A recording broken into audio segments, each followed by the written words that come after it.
Over the past few months, we've seen several big proposals for new concert and performance venues in Portland.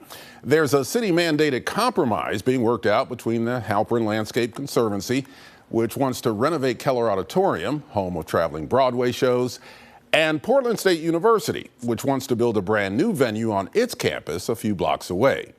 Local concert promoter Monkey has a proposal for a 4,200-seat concert venue at Lloyd Center in the old Nordstrom space. And national concert juggernaut Live Nation, which owns Ticketmaster, wants to build a new 3,500-seat venue on land owned by the city's development arm, Prosper Portland, on Portland's Inner East Side just north of the Hawthorne Bridge.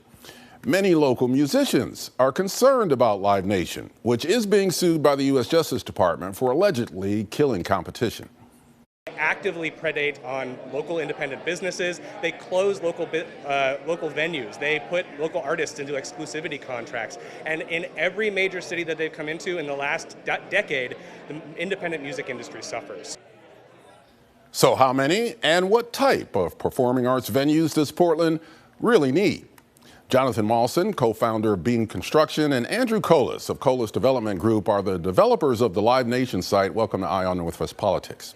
Thank you for having us. Thanks for having us. Well, let's make it clear. You are the developers. You will not be the operators of this facility. That is Live Nation. That's a separate issue. But why this partnership with Live Nation? Thanks for asking.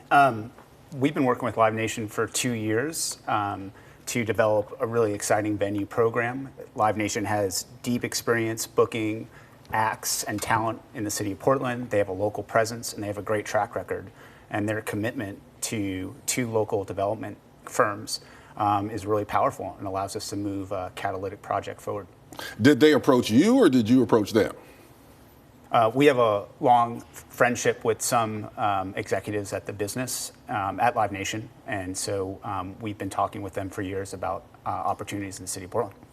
Music Portland has appealed the City Council's decision to approve the construction of your project. How concerned are you about that, about the challenge? Well, we've gone through all the processes to date. It's really it's a conditional use permit.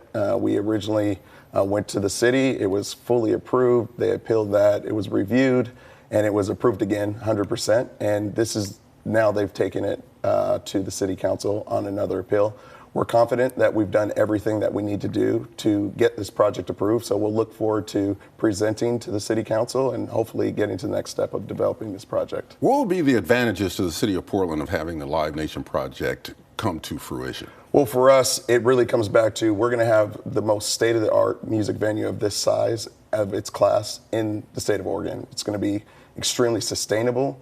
It's about a 62,000 square foot venue. There's nothing like it in this region. And what it's going to do, it's going to bring music acts, both local, international, and throughout the United States to this region. And people are going to be able to go there and enjoy music. And for us, from the start, Jonathan and I, we went to high school together, and we've always talked about music and just finding different ways to energize our city. That's what we're excited about, and we found great operators in Live Nation to be our partners. I outlined the multiple proposals for mid-sized performing arts venues here in Portland, including yours, and here's what some people are saying about this. Just saying, great, we're going to build a venue. Oh, we're going to build another venue. We're going to, I think, thinking strategically and holistically about what does Portland want to be from a performance perspective is a piece that's lacking. How do you respond to that? I would say that's just one opinion. For me, born and raised in Portland, Oregon, the amount of people that I've talked to that have heard about this venue coming to Portland, it's overwhelming. People are ecstatic. People want to see this. I mean, there was just an event a few weeks back at Providence Park. 30,000 people gathered together to watch Foo Fighters. There's not a single person that I've talked to that didn't say that was one of the better experiences that they've had in music in general. So for us, of course, there are always going to be a few people that don't necessarily align. That's a part of developing and changing. But what we want to do is bring people together, and that's what we're focused on. In terms of size and target market, the Monkey proposal at the Lloyd Center has some similarities to yours. Is this a race to see who gets there first? No. We think Monkey's proposal is great, and we're proud of our proposal. We think that the Portland market can sustain and support multiple venues of this size. And I think that our investment in moving our project forward is inspiration for others to follow suit. And we think it's a win for the city. And that's the most important thing.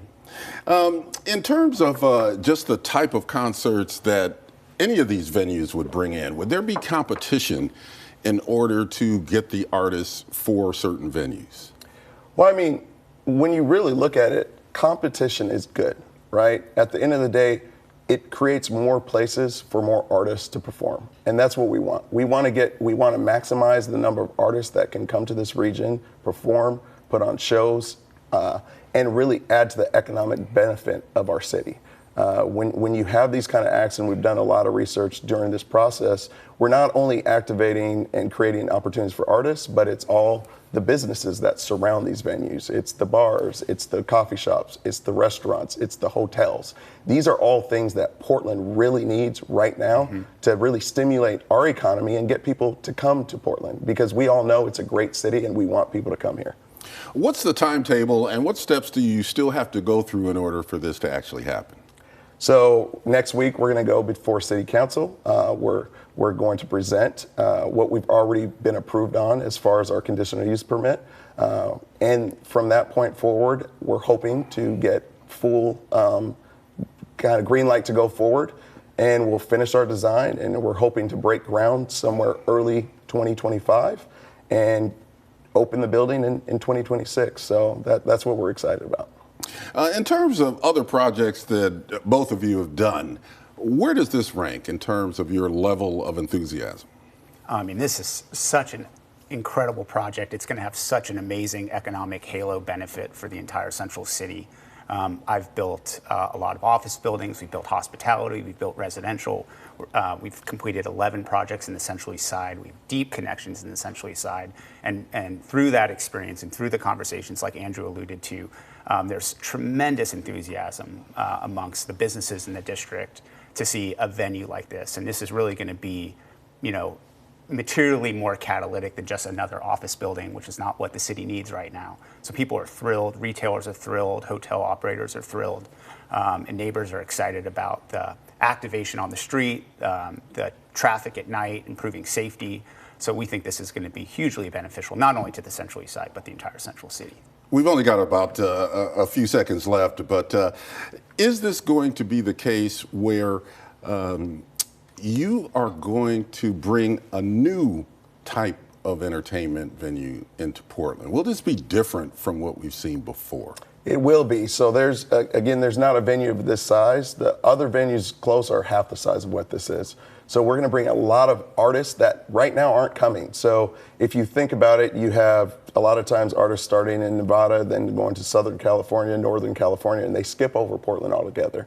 So we're going to see acts that we haven't seen. We're going to bring people that we don't know. We're going to discover new artists that will become great acts in the future. And it's going to just be really good for our economy. People are going to come together. People are going to be excited about music. And it's going to be this facility. It's going to be a beautiful building that people are going to enjoy and spend time together. So we're really excited about that. Gentlemen, thank you very much for being on Eye on Northwest Politics. Thank you.